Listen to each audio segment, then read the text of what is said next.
Hi friends, today we'll discuss about triggering. So when we consider a bistable multivibrator, it has two stable states. So to change the state from one stable state to the other stable state will require triggering. So this triggering is of two types. One is asymmetrical triggering and triggering, and second one is about symmetrical triggering. So first one is asymmetrical triggering, second one is symmetrical triggering. So consider this asymmetrical triggering. So triggering is given from two different sources, whereas symmetrical triggering only one source is considered. So let us see what is asymmetrical triggering.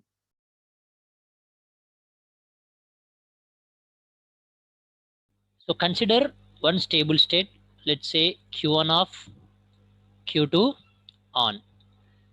So this consider this circuit which forms a high pass circuit.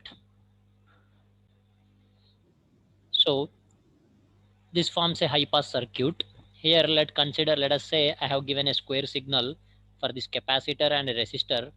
After this high pass RC, it produces spikes.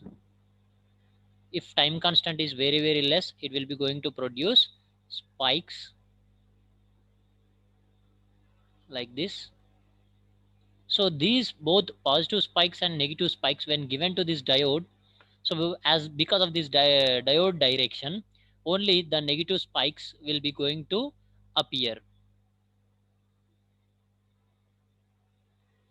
So here at this point, because of this high pass circuit, here I will be having both positive as well as negative spikes, and diode allows only the negative spikes. So here only the negative spikes will be coming towards this collector of first transistor. Now as I said, this Q1 is off.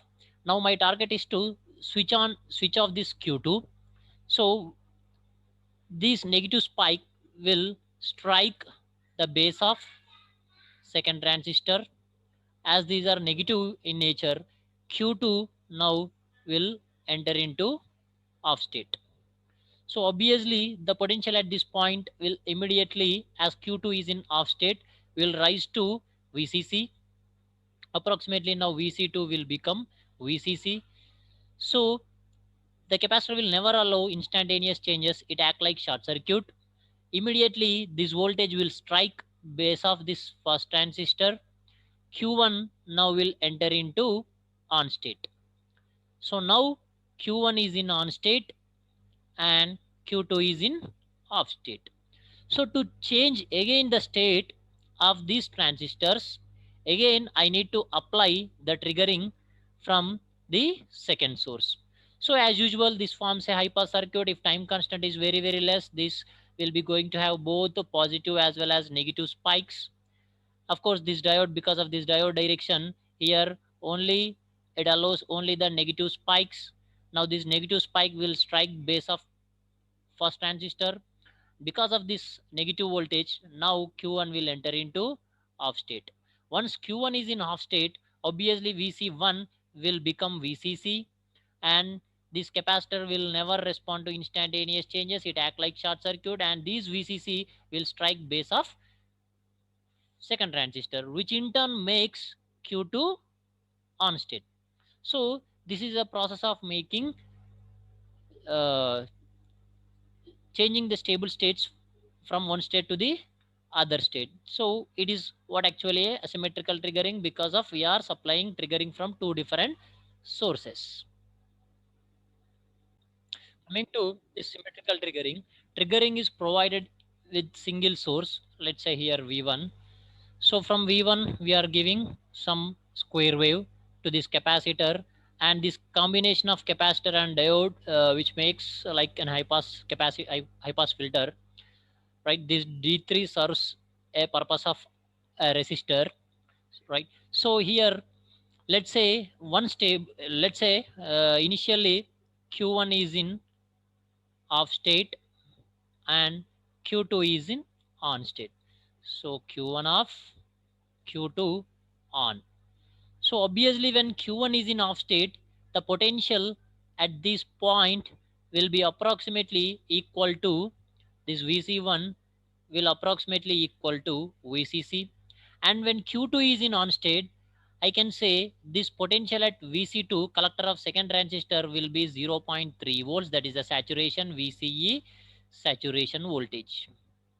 VCE saturation. So now because of this input square wave and combination of this will give some spikes at this point, and here the potential is VCC.